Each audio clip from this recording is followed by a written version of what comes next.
I'm Laura Jones, host of New Jersey Politics with Laura Jones. We have a special program lined up this evening called Meet the Candidates. Tonight we'll be speaking with Curtis Bashaw, a real estate developer from South Jersey who is seeking the Republican nomination for U.S. Senate here in New Jersey. The seat is currently held by Senator Bob Menendez, who is now on trial for federal corruption charges. Mendham Mayor Christine Serrano-Glasner is also running for the seat on the Republican side. She and Mr. Bashaw accepted our invitation to debate last month, but Mr. Bashaw canceled days before. We went on with our forum and gave Ms. Glasner the full hour.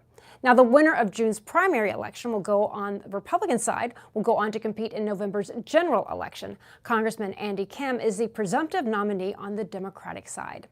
Tonight's conversation is presented by On New Jersey, the New Jersey Globe, and the Rebovich Institute for New Jersey Politics at Rider University, and it is sponsored by the NJEA. As far as what you can expect tonight, our panel will be asking questions on a range of topics related to national and state issues. And we realize that for any number of the points covered tonight, we could easily dedicate an entire show to, but in the interest of covering as many topics as possible, we will keep the conversation moving along with our timeline. So let's meet our panel. Joining me this evening is David Wildstein, editor of the New Jersey Globe, Micah Rasmussen, the director of the Rebovich Institute for New Jersey Politics at Rider University, and Joey Fox, congressional correspondent for the New Jersey Globe. Now, we just have 45 minutes this evening and a lot of ground to cover in that amount of time. So let's meet our current candidate, Curtis Bashaw. Mr. Bashaw, welcome, and thank you so much for being here this evening. It's great to be here, and thanks for having me and organizing this conversation. Absolutely. Well, Mr. Bashaw, as one of the frontrunners in this Republican primary race for U.S. Senate, many New Jersey voters are still getting to know you. So to kick things off, I'd like to give you the opportunity to introduce yourself to our viewers by providing some background on your personal and professional journey that led you to run for this seat, as well as your key experiences and qualifications to make you the best candidate to represent the interest of New Jerseyans in Washington, D.C. Well, thanks so much for the opportunity. I'm a lifelong Republican. I grew up in Haddonfield and Cherry Hill, New Jersey, in Camden County, and I worked summers at the Jersey Shore. Our family went to Cape May, and I worked there as a bellhop, busboy, waiter. I fell in love with the hospitality industry and moved back to Cape May after college and started a business in 1989. I opened the Virginia Hotel with about 25 employees. And over the ensuing 35 years from this June 2nd, we've built a company with over 1,000 employees, including the restoration of Congress Hall, the Beach Shack. We created Beach Plum Farm, and we also have 2 hotels out on the eastern end of Long Island, all historic properties, all properties we renovated. And I've loved working in the free enterprise system. I did take a 2-year stint along the way and accepted a gubernatorial appointment to run the Casino Reinvestment Development Authority in Atlantic City, where I administered investments, reinvestments using casino gaming taxes for economic development projects all over the state of New Jersey. I also served for 12 years, 4 as chairman on the board of Stockton University. We took that from a couple thousand day students to an 8,000 strong residential university over that time. Very proud of that work. I'm getting involved in this race because the Menendez corruption caught my attention. Moreover, the fact that our governor's wife thought that she should take the seat. And I started looking seriously at this in November and December and entered the race in January because I believe that we need political outsiders and business people to go to Washington to get things done. All my career, we brought people together to solve problems and get projects finished. Congress Hall being the most significant one. There were a million reasons not to do it, and we got it done by bringing together various constituents. You know, I'm a big believer in freedom, opportunity, and security, and I believe that our governance depends upon citizens heeding the call to service and standing up and being counted.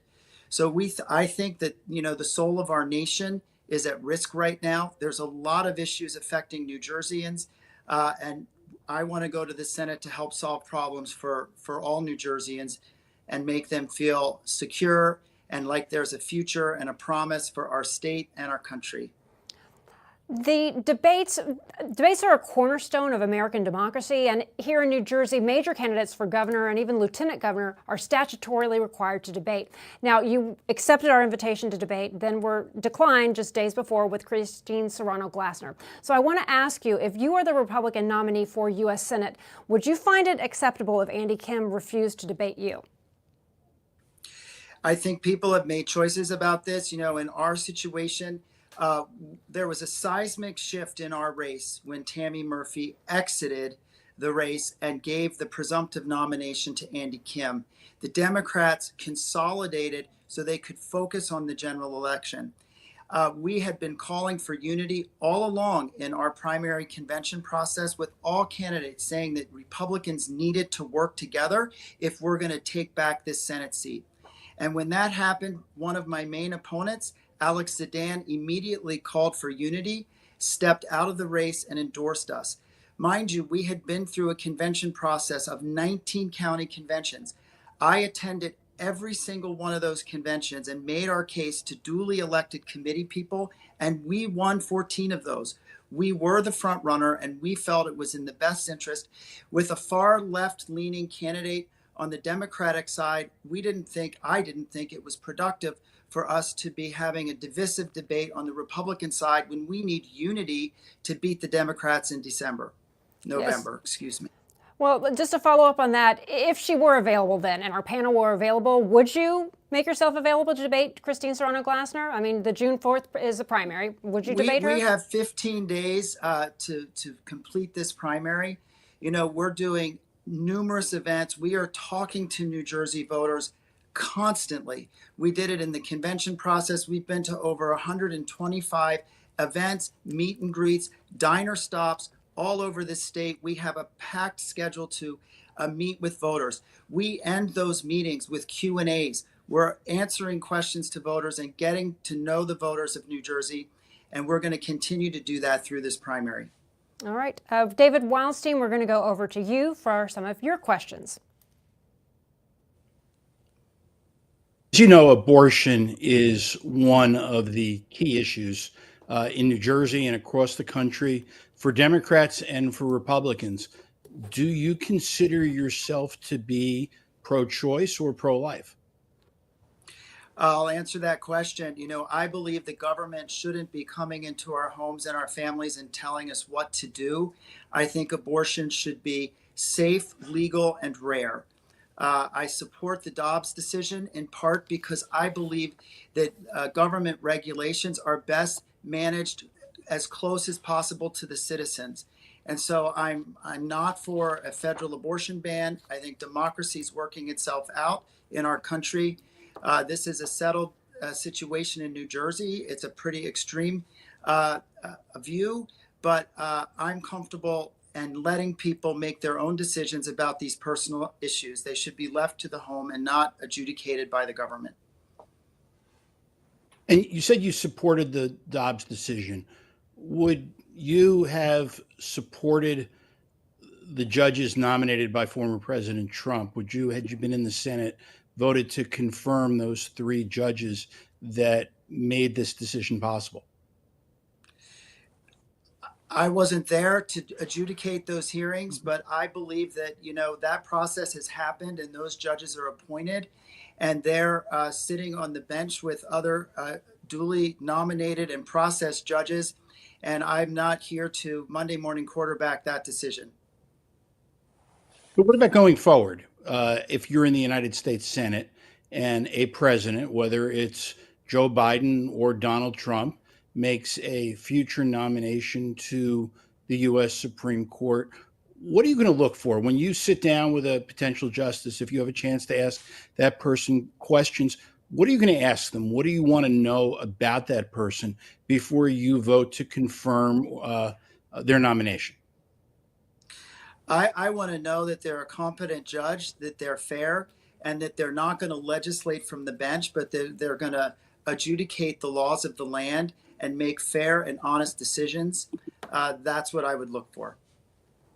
And I just have one quick follow-up on the abortion issue with you also. You say that this is something that government shouldn't be involved in. I want to just go a little bit deeper in terms of where you feel comfortable. How many weeks of a of a pregnancy can exist before you say that that pregnancy should no longer be terminated? I'm not making that decision. I'm not a woman, and I'm not qualified to make that decision medically. I just believe that these decisions deserve to be made in the sanctity of the home and the family, and these are personal choices. Okay, we're Okay, going to thank you. go over to Micah Rasmussen. You now have some questions for our candidate. Yes, thank you, Mr. Bashaw. You're trying to do what no other New Jersey Republican has managed to do in 50 years. Why are you going to be the one to succeed where people like Bob Franks, Pete Dawkins, Millicent Fenwick, and so many others could not? Because I think this is a historic moment in our country. I think that the opposition party and our opposition candidate and Andy Kim are far to the left of where New Jersey voters are. The issues on the table before us are common sense issues. Our border is wide open. People don't understand it. And it's not just Republicans that feel this way, it's unaffiliated voters as well as Democrats. Inflation, whatever the Biden administration says about our economy being good, it is not good around the kitchen tables of this state. I hear it constantly. People can't afford to feed their families. Things are too expensive. They don't understand why we haven't supported law enforcement to the point where that precious and important vocation in our country has been demoralized to the point where our police academies are really struggling to fill seats. And finally, this woke ideology that has permeated our society. We now have a situation in New Jersey where schools are keeping secrets from parents. These four common sense issues aren't just issues for Republicans. And I believe people want an outsider who has a business track record, who's gotten things done, to go to Washington and serve them. There are 2.5 million unaffiliated voters. There are 2.5 million Democrats and only 1.5 million Republicans. But there's a path to victory here in this cycle. That is an open seat. Menendez corruption has turned people off to politics. And now we have a candidate who's not particularly well known in the northern part of the states, who's voted with Joe Biden every single time and just voted against the anti-Semitism bill in the House. I think that we're the candidate that can pull this off after 50 years because there's a moment in time right now that is crystallizing around these issues, and we can win this election this fall.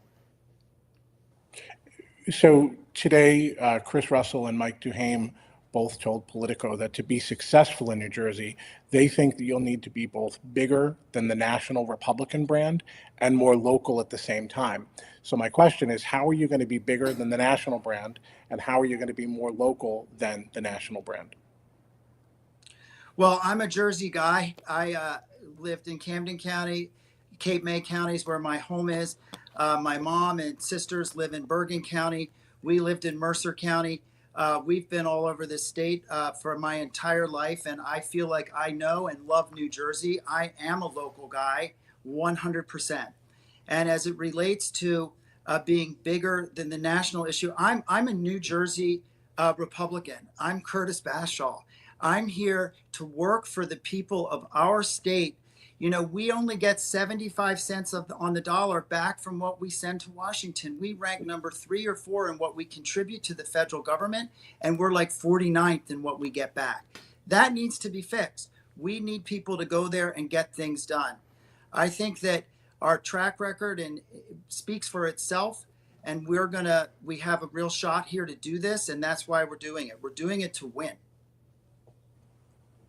Another prominent Republican in the state, gubernatorial contender John Bramnick, initially endorsed your opponent, but now he says he wants to sit down and talk with her about some of the extreme positions she's taken that are out of step with the people of New Jersey. Is he right to be concerned? And if so, how would you go about convincing him that you're a better fit? Well, I think I'm the only guy that has built a statewide campaign. My opponent skipped 6 southern counties. She ignored South Jersey. We've built an organization and have raised money and are continuing to raise the resources to actually win this. I think that there's an electability factor here that resonates with me and our campaign. We won 14 county endorsements by meeting with thousands of duly elected Republican committee person and people and going through a process county by county between what was it, February 7th and March 19th. I call it the hazing of New Jersey politics, and it was one of the most invigorating experiences I've ever done. And we're inspired to work for our state, to put New Jersey first and go to the Senate and get things done for New Jerseyans. All right, we're going to bring in Joey Fox now with some questions from Joey. Joey, over to you. So I think that there is maybe no bigger issue that Congress has tackled this session than foreign aid. It's dominated headlines. There's been a lot of debates within Congress about it, and especially aid for Ukraine. So Congress passed a bill last month that provides $61 billion in aid for Ukraine as it fights off Russia's invasion. Would you have supported that aid had you been in Congress at the time? Well, I'm not in Congress at this time, but I'll tell you how I feel about our foreign policy as it relates to these foreign wars. I think that it's very important for America to protect its friends and allies and work to secure democracy. I understand our role post-World War II. And I'll tell you this, I would much rather send some dollars to Ukraine now than send our men and women over there to serve in a war in Europe because of Putin's aggression. I understand why people at home and why some Republicans differ on this issue. You know, we have a porous border. There are people coming into our country illegally, and that concerns people. We have inflation. In our foreign aid, we need to have accountability. We can't write blank checks. You know, when I think about this issue, I think about the flight I just took down to the border this weekend to see it. And when I listened to the safety video at the beginning of that flight, they said something very simple and it resonated with me. You know, they say if the oxygen mask comes down, you need to put it on your own face before you help the person next to you. And I think that spirit needs to inform our investments. We need to make sure we're taking care of people at home and that our country is strong and secure. But I do not think we should abandon our allies around the world. And that will help us protect the common defense for our country. So I guess maybe leaving aside the hypothetical of how you would have voted on this bill that has already come and gone, if you are elected to the Senate and more bills come up before you that provide more aid for Ukraine, because that might be necessary as this war drags on, do you think that you would support that? Is that something that just sort of in the abstract, you think, yes, we should be sending tens of billions of dollars to Ukraine, or no, we shouldn't? I think that as a person that's tackled projects over the course of my career, I always do very thorough due diligence. I did it about jumping into this race. I did it when we thought about renovating Congress Hall. And when I go to the Senate, I will do my due diligence and educate myself and learn what needs to be learned to make proper and smart decisions for our country and our state. To your point, I generally do not believe that we should be isolationist. I believe that we should protect our friends around the world and our allies. And so I'm not against ever providing foreign aid to other countries, nor protecting our friends from aggression. Also included in that big foreign aid package and in this general debate over America's role in the world was quite a bit of aid for Israel as well. Is that something that you were supportive of? Israel is one of our strongest allies in the Middle East. They were brutally attacked by Hamas. They have hostages being held. And, you know, Hamas could release those hostages anytime they wanted to. I believe that Israel is our friend, and we should continue to support Israel as they, as a sovereign nation, protect themselves from terrorism. So, I mean, does that mean that do you feel like you have different standards of whether the U.S. should provide aid for Ukraine versus Israel? It sounds like you're maybe a little bit more focused on protecting America's interests with regards to immigration when it comes to Ukraine. Israel is a more close ally, you seem to be saying. I mean, do you think that there should be different standards the way that a lot of Republicans do? I think every situation is unique, and you need to do your due diligence and research and understand the facts on the ground and make reasonable and smart decisions based on understanding the situation. So I don't think there should be different criteria for different things necessarily.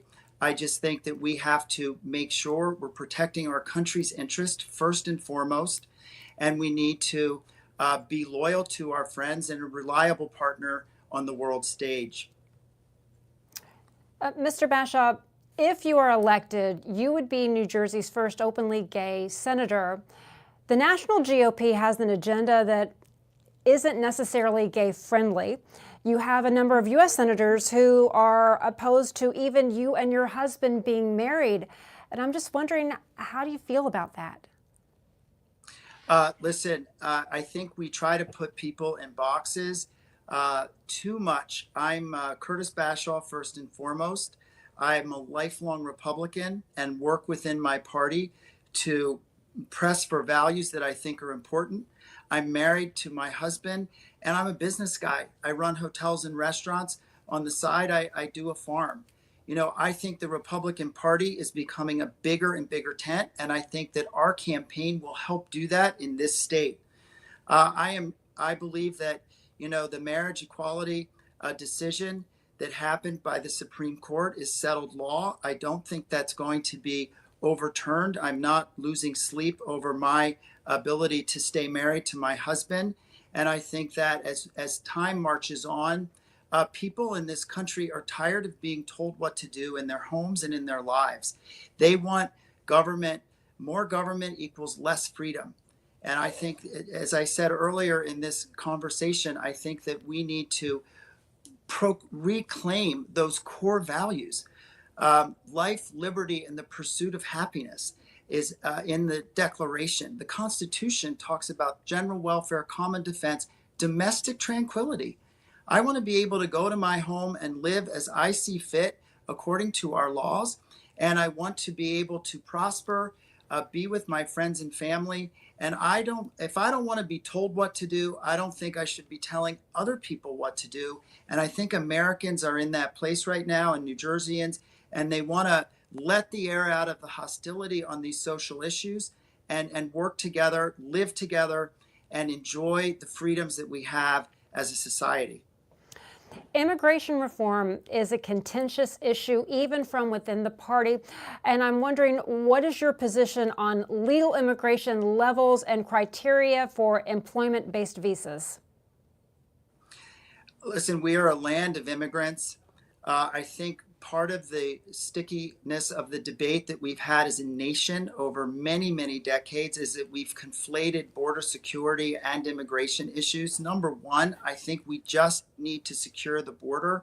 Having just been there this weekend and toured it and been there overnight on Friday night to Saturday and seen people walking into our country, a group of 40, I was at a hole in the wall and people just came out of a well-worn path, right up, walked around into America. There were people there from China. There were people there from Syria. There were people there from Venezuela, Ecuador, all over, just coming in. And that's one thing that needs to be tackled and needs to happen immediately. On immigration, I believe and wholeheartedly support legal immigration. Probably a third of our employees are first or second generation Americans in our workforce. One of the greatest honors of my life was when our Hotel Congress Hall celebrated its bicentennial in 2016. We had 2 or 3 of our employees that were naturalizing in that spring's naturalization ceremony in our county. And the judge called me up and said, we would like to host the naturalization ceremony at Congress Hall because of its anniversary. I said, we'd love to have you. But then he did something really special. They made me an honorary judge for the day to swear in those employees that had worked for me and gone through a legal immigration process. And I'll tell you, they know our civics better than many of our high school and college graduates do. It was a huge honor for me. This country is built on immigrants. And so I wholeheartedly support legal immigration that is fair and reasonable and appropriate to what the country needs. You mentioned your trip to the border this past weekend. Can you talk a little bit more in depth about your plans to address the situation at the southern border and illegal immigration?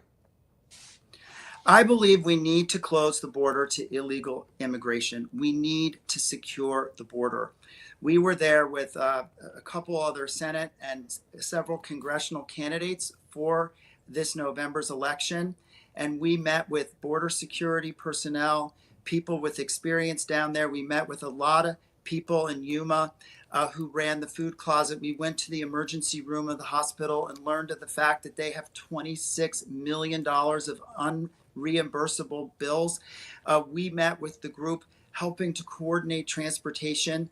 It is a humanitarian crisis. It is a national security threat. We are enabling lawlessness. And here in New Jersey, we don't even know who they are because we're a sanctuary state. We don't even cooperate with ICE. This is something that is befuddling to New Jerseyans. They don't understand it. The border needs to be closed and secured to illegal immigration. And then as it relates to legal immigration, we need to roll up our sleeves and get this job done. It's been a travesty of the values of our nation as a land of immigrants to create an enabling situation that is lawless. And we need to get back to the law and order, and we need to welcome those who come through a legal process to our country to help shore up, fill jobs that are unfilled, and help us grow the economy and pursue this American dream. All right, David Wildstein, we're going to go back to you now with a few questions. Thanks. I want to talk to you about, as we're all starting to get to know you better, your personal campaign contributions through the years. You have donated to conservative Republicans. You donated to Pat Buchanan's primary challenge against George H.W. Bush. You've given money to Democrats like Cory Booker and Steve Sweeney, Donald Norcross. That makes me wonder whether you're all over the place on your political beliefs, giving to Pat Buchanan, giving to Cory Booker, or do you view writing a personal check as not necessarily signifying your endorsement of a candidate? Listen, Donald Trump gave to Hillary Clinton and Chuck Schumer as a business guy. I've been a business guy for my life. My contributions to Republicans are 4-1. I'm a lifelong Republican and have supported Republicans my entire career. I'm also a business guy that needs to get things done, and we've made contributions. You know, I met Cory Booker when he was a young mayor of Newark. These things are normal in the course of a business person executing their career in our state. And it doesn't make a commentary on the fact that I'm not a lifelong Republican. I voted for Republican presidents in every election since 1980, starting with Ronald Reagan. So I understand. And one other subpoint here, of that 1/5 of my contributions that went to Democrats, about half of that went to Jeff Van Drew, who was a lifelong Democrat. He's now one of our strongest Republicans. I would say that investment was a good investment because Jeff's doing a fantastic job representing our county down here in Congress. And on the stage at his Wildwood rally 2 weeks ago, Donald Trump referred to you as a Christie person. You contributed to Chris Christie for president in 2016, again in 2024. Are you a Christie person? Well, I'm Curtis Bashaw, and I supported a lot of people through the years. I've known Chris Christie since he was a freeholder, when we used to call our commissioners freeholders, and supported him for governor. I know people that he knows. I'm my own guy, and I have supported people through the years and have friends through the years, and I'm loyal to certain friends. So I don't put myself in a box as being a Chris Christie person. I think he is somebody that we've known for 30 some years, and he's been a major figure in our state. Would you have you discussed your campaign with Chris Christie? Is he directly or indirectly advising you on this race? I have not discussed our campaign with Chris Christie. I've seen him at different events, one in Ocean County the other week, and we said hello. And he ripped me a little bit about the hits I'm taking for having known him and supported him in the past. And I want to shift this to New York City and high profile corruption trial.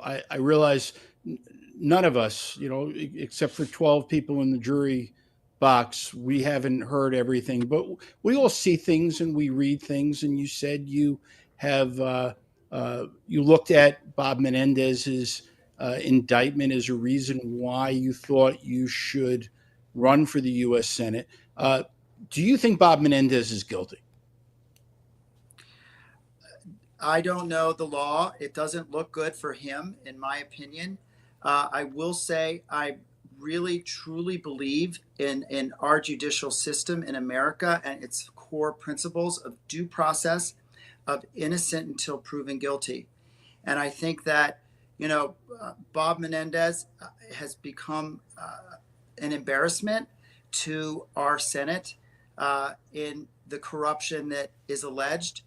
This isn't his first time to this rodeo. And so I think that it's time for him to move on and New Jersey to elect a new senator. He's clearly not running, at least in the Democratic primary. And so it looks like, his tenure may be coming to an end. But I think people in New Jersey are tired of the corruption. People in the country are tired of these political insiders that lose their true north, and they become part of a machinery that looks out for their own betterment, their own power, and not serving the people that they were elected to serve. Okay, Micah, just Rasmussen. one quick follow-up. Sorry, David.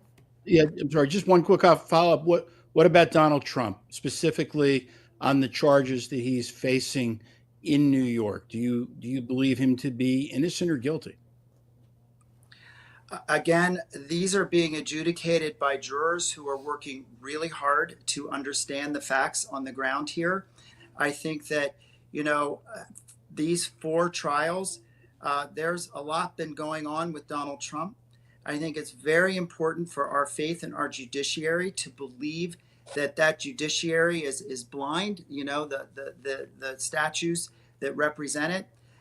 And there's an element where you don't want to feel that our judicial system has been weaponized or politicized. In my opinion, some of these, the subject matter of some of these cases is a distraction for our country, and it smacks of a little bit of a persecution by prosecution. We'll see where the juries and the decisions and the judges come down on this. But again, I would give him the presumption of innocence and hope that there's due process that is fair and equal under the law. Micah Rasmussen, now over to you. You spoke eloquently about getting government out of personal decisions and about live and let live. When you think about being in the United States Senate, would you rather represent a state that bans or doesn't ban books from its libraries that have helped people come to terms with their identities? Thank you for the question. I believe in freedom of speech, freedom of conscience, freedom of worship, freedom of enterprise. I love our Bill of Rights, and I don't think that censorship is an appropriate way to go. I will say, as it relates to young children in the schools, we need to make sure that schools aren't keeping secrets from parents. We need to make sure that schools aren't usurping the parental authority to raise their children according to their values in the sanctity of the home. That's the prerogative of family. So I don't have kids, and I'm not reading the materials in these schools, but I have been educating myself on it. And I will say there's a lot of stuff that's really graphic and seems inappropriate. But I'm not for banning books. I'm not for censoring speech. And I'm definitely for letting people engage in discourse that helps us, The amazing thing about our country is we are the greatest exception to tyranny in the history of humankind. These freedoms that we have of speech, worship, assembly, conscience, enterprise, all these freedoms come with a price. And the price is that you actually have to, if you want free speech, you've got to let somebody else enjoy that too. We've just seen confusion on our campuses where, people are claiming the right to free speech, but they're keeping other students from going to the library. They're mocking them. And so we need to get back to these core civics, this basic civic education that helps us understand what the blessings of liberty mean. The Constitution says that we're doing this Constitution to secure the blessings of liberty for ourselves and our posterity. I think our freedoms are being threatened now from extremes on both sides of the aisle. And we need to, again, let the air out of these social issues and let ourselves enjoy these blessings of liberty in our homes and in our communities. So as a follow-up, I think most people would agree with you that the ideal situation is parental involvement, parental notification. What about where students, and that happens quite frankly most of the time, what about when students do not feel safe or supported at home? What happens?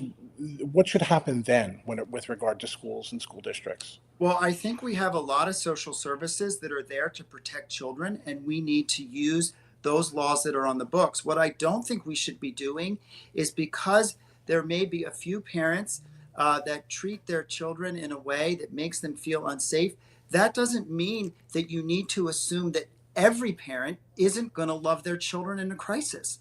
Our country is about innocent until proven guilty, and yet some of these mandates and laws are put on the books because they're assuming that no parent's going to love their kid if their kid is having a struggle or an issue. It's flipped, and I think that that's what's upsetting all these folks across New Jersey that we talk to. There are grassroots movements that just want these personal choices to be kept in the sanctity of the home.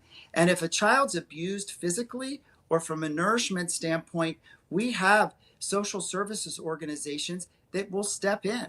And the same should happen if a parent is abusing their child who's having a difficult decision over how they feel emotionally in school. Okay, Joey Fox, you're up next.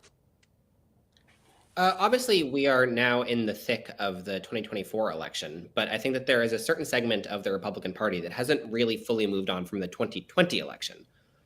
So I just wanted to ask you straight up, do you think that the 2020 election was free and fair? And do you think that Joe Biden is the duly elected president? I think Joe Biden is the duly elected president. I also think he's a fairly weak president. I think that we need to make sure that we protect election integrity in our country. That judicial system I talked about and our free and fair elections are the bedrock values that keep our republic and democracy together. And so, I'm a supporter of voter identification. You need ID to buy NyQuil at a pharmacy. I don't think it's an unreasonable thing, but we need to make sure that all Americans believe that our elections are fair. But I think that the 2020 election is settled and that Joe Biden was elected duly as our president in that election. So I guess I'll just ask the first part again. Do you think that the 2020 election was fairly conducted? I do. I think that, we have, it was a fair election, and it's an election that Joe Biden won. And now we're coming into the 2024 election. I think that a lot of things changed during COVID, and there was the introduction of new ways to vote. And I think people felt like they were concerned about whether or not there's integrity there all the way. And I just think we need to keep restoring our faith in our elections because it's a bedrock principle of our country, and it's important to our democracy. Of course, the 2020 election prompted a reaction that eventually led to the January 6th attack on the Capitol. And people like Donald Trump have said that those who have been investigated or imprisoned for their role in that are political prisoners and should be set free, and that this whole thing has been overblown or a sham or what have you. Do you agree? Do you think that people who have been imprisoned or investigated for over January 6th are political prisoners? January 6th was a dark day in our country, and I believe we need to move on from that. I believe that the rule of law is a bedrock value of our country, and if people are breaking laws, they should be prosecuted. Whether that's in any protest, in any situation, we need to enforce our laws, and people that violate laws should be punished according to the law. Thank you. Okay, we're already running out of time, but we have a chance for another question, and the next one is going to come from David Wildstein. Thank you. I want to ask you a question about China. Do you trust Xi Jinping, and what should the 10-year plan be to establish a relationship of trust between the United States and China? Look, Nixon normalized relations with China way back when. They've been a trading partner.